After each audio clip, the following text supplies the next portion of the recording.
मन्यसे यदि तच्छक्यम मया द्रष्टुमिति प्रभो योगेश्वर ततो मे त्वं दर्शय आत्मानम अव्ययम। नमस्कार मित्रों, ये जो श्लोक है भगवद गीता के 11वें अध्याय का चौथा श्लोक है, जिसे हम आज गहराई से समझेंगे। तो आइए सबसे पहले इसके अर्थ को समझते हैं। तो जो श्लोक है वो कहता है, मन्यसे यदि तच्छक्यम, अर्थात मानते हैं यदि उसे संभव, मया दृष्टुमिति प्रभो, अर्थात मेरे देखने के लिए ये हे प्रभु, योगेश्वर ततो मे त्वम, अर्थात तो हे योगेश्वर मुझे आप, दर्शय आत्मानम अव्ययम, अर्थात दिखाइए आपका अव्यय रूप। तो यहाँ पर अर्जुन अपनी इच्छा को व्यक्त करने के पश्चात श्री कृष्ण से कहते हैं कि यदि आप ये मानते हैं कि ये संभव है मेरे देखने के लिए, तो प्रभु मुझे आप अपने अव्यय रूप को दिखाइए। तो आप यहाँ पे देखिए कैसे अर्जुन स्वयं ही स्वीकार कर रहे हैं कि श्री कृष्ण के रूप को देख पाना कितना कठिन है। वो कहते हैं कि यदि ये संभव है तब आप मुझे दिखाइए। तो वो पहले ही बोल दे रहे हैं कि हो सकता है कि संभव ना हो, वो जानते हैं कि हो सकता है कि संभव ना हो, किंतु यदि संभव है तो आप मुझे अपने अव्यय रूप को दिखाइए। तो यहाँ से ये स्पष्ट पता चलता है कि कैसे हिंदुओं को भी इस बात का पूर्ण ज्ञान है कि ईश्वर के निराकार रूप होते हैं और ईश्वर के ऐसे रूप हो सकते हैं जिनको कि देख पाना संभव ही नहीं है। तो बहुत से लोग हैं जो कि हिंदुओं पर आरोप लगाते हैं कि ये जो आस्था है इसमें कोई भी विचार अभी विकसित ही नहीं हुआ है, ये तो यही नहीं समझ पाए कि ईश्वर निराकार होता है, ये तो यही नहीं समझ पाए कि ईश्वर के रूप को देखा नहीं जा सकता, ये तो अभी भी मूर्तियां बनाते हैं, मूर्तियों को ही ये पूजनीय समझते हैं। और कुछ लोग तो इतने मूर्ख हैं कि वही सोचते हैं कि हिंदू मानते हैं कि जो वो पत्थर की मूर्ति है उसमें शक्ति है, इतना भी लोग सोच लेते हैं। तो ये इस कारण से होता है क्योंकि लोगों के भीतर जो है दूसरों की समझने की क्षमता नहीं होती। लोग वास्तव में ये सोचते हैं कि मैं जो सोच रहा हूँ वो तो अच्छा है और दूसरा जो सोच रहा है वो मूर्ख है। दूसरों को मूर्ख समझते हैं और स्वयं को समझते हैं बहुत ही अक्लमंद। और इस प्रकार से जो है वह कई बार दूसरों के स्वरूप को नहीं समझ पाते, दूसरों के विचार को, इस भाव को नहीं समझ पाते। तो इस बात को आप ध्यान में रखिए अपने जीवन में कि कोई भी जो प्रथा है या कोई भी मान्यता है वो यदि आज के समय पे जीवित है तो वो जीवित इस कारण से है क्योंकि वो किसी न किसी रूप में सहायता देती है लोगों को, तभी तो लोग उसका पालन कर रहे हैं। प्रत्येक व्यक्ति को आप ये मान के चलिए कि उसमें ईश्वर का अंश है, तो वह बुद्धिमान है, वो किसी कारण से सोचकर ही जो है उस मान्यता को मानता है। तो किसी भी मान्यता को आपको ऐसे नहीं बोलना चाहिए कि ये तो ऐसी बकवास है। वास्तव में सभी मान्यता किसी न किसी रूप में किसी प्रकार से सहायता दे रही हैं, तभी तो वो मान्यता जीवित है। यदि कोई भी मान्यता ऐसी है जो कि सहायता नहीं कर रही है, तभी वह मान्यता जो होती है वह समाप्त होती है और वो लुप्त हो जाती है। तो इसलिए एक आदर का भाव आपके भीतर प्रत्येक मान्यता के लिए होना चाहिए। अब ये हो सकता है कि एक मान्यता पहले बहुत कार्य में अच्छी रही हो, इसलिए उसको माना जाता था, और अब धीरे धीरे जैसे जैसे उसका उपयोग कम होता जा रहा है वैसे वैसे उसकी जो लोकप्रियता है वो भी कम होती जा रही है। किंतु तब भी एक आदर का भाव हर मान्यता के लिए रखिए कि किसी न किसी समय पे कार्य यानी लाभदायक रही ही होगी, इसीलिए ये अस्तित्व में आई।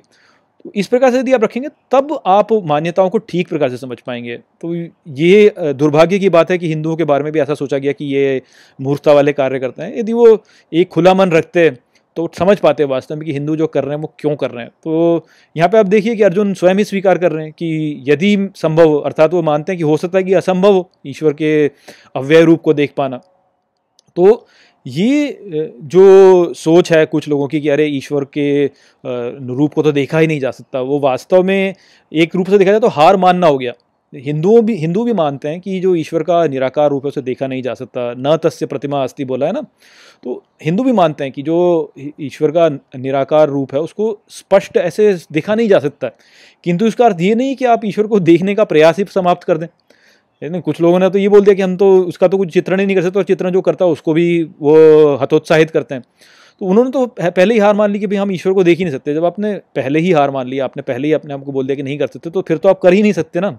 तो कुछ ना कुछ तो प्रयास करना पड़ता है ना। बहुत सी ऐसी बातें होती हैं जो कि असंभव होती हैं, किंतु आप तब भी प्रगति करने के लिए आप कुछ ना कुछ प्रयास करते हैं। तो ठीक उसी प्रकार से हिंदुओं ने बहुत सारे प्रयास किए हैं ताकि वह उस निराकार ईश्वर तक पहुँच सकें, और उसके लिए जो भी उपाय आप ले सकते हैं आप उस उपाय का उपयोग करते हैं। तो वही उपाय हमारे ऋषियों ने, हमारे संतों ने निकाले।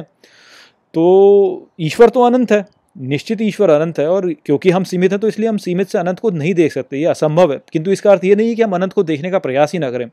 अभी तो सागर भी अनंत होता है, किंतु हम तो सागर को देखते हैं। आकाश अनंत है, फिर भी हम देखते हैं। जो ये संपूर्ण ब्रह्मांड है उसमें जो भी स्पेस है इतना, वो अनंत है, लेकिन किंतु हम फिर भी और दूर दूर दूर दूर देखते जा रहे हैं ताकि अपने ज्ञान को बनाते जाएं। ज्ञान तो अनंत है, किंतु हम तब भी ज्ञान को प्राप्त करने का प्रयास करते हैं। जितना प्राप्त कर सकें उतना प्राप्त करेंगे, जितना प्राप्त कर, जितनी गहराई में जा सकते उतनी गहराई में जाएंगे। तो वो वाली बात है यहाँ पे, जो कि लोग जब कहते हैं कि नहीं तो आपको चित्रण ही नहीं करना चाहिए, तो वो फिर अपने आप को सीमित कर रहे हैं, सीमित कर देते हैं वो अपने आप को, आगे नहीं बढ़ते वो, फिर वो वहीं रह जाते हैं, कुछ भी नहीं प्राप्त करते। ये बिल्कुल ऐसे ही हुआ कि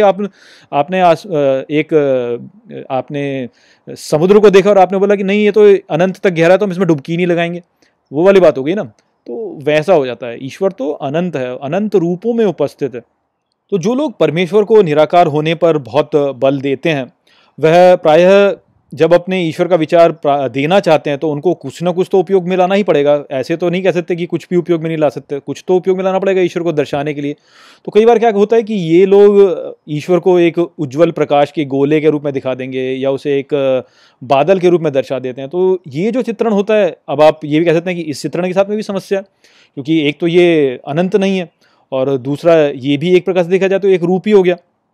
तो ये जो चित्रण होता है ये भी समस्या उत्पन्न लेके आता है। जो लोग अभी भी ईश्वर के विचार को ठीक प्रकार से नहीं समझे हैं, वह इन चित्रणों को देखकर यही सोचने लगते हैं कि ईश्वर एक निराकार रूप से प्रकाश का गोला है जो कि 7वें आसमान पर बैठा है, या वो 7वें आसमान पर बैठा एक बादल है। तो इस प्रकार से चित्रण होता है, वह भी फिर समस्या उत्पन्न करता है। तो पहले तो आपने चित्रण करने से मना कर दिया, उसके पश्चात आप इस प्रकार के चित्रण करते हो, और फिर उसको भी दिखाते हो कि वो कहीं और कहीं स्थित है।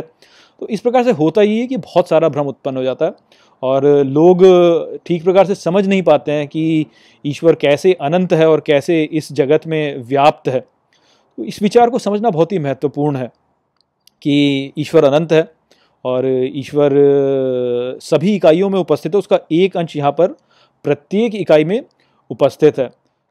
तो ये हमको समझना चाहिए कि ईश्वर के अनंत रूप को हम नहीं देख सकते, किंतु उसके अंश को हम देख सकते हैं। और यदि हम उसके अंश को देख सकते हैं तो उस अंश को देख करके हम उसके अनंत रूप को की ओर एक विस्तार बना सकते हैं। और प्रत्येक व्यक्ति इस अंश को अपने अनूठे रूप से देखेगा, क्योंकि प्रत्येक व्यक्ति का जो दृष्टिकोण होता है वह उसका अपना एक अनूठा होता है। तो इतनी सी बात यदि आप समझ जाएंगे तो तब आप समझ सकते हैं कि कैसे ईश्वर का चित्रण से बहुत से लाभ होते हैं, जो कि बहुत लोग नहीं समझ पाते। तो यही विचार था यहाँ पे। आशा करता हूँ कि मैंने इस श्लोक को आपको अच्छे से समझा दिया होगा। चलिए इसी के साथ इस वीडियो को यहीं पे समाप्त करते हैं। नमस्ते।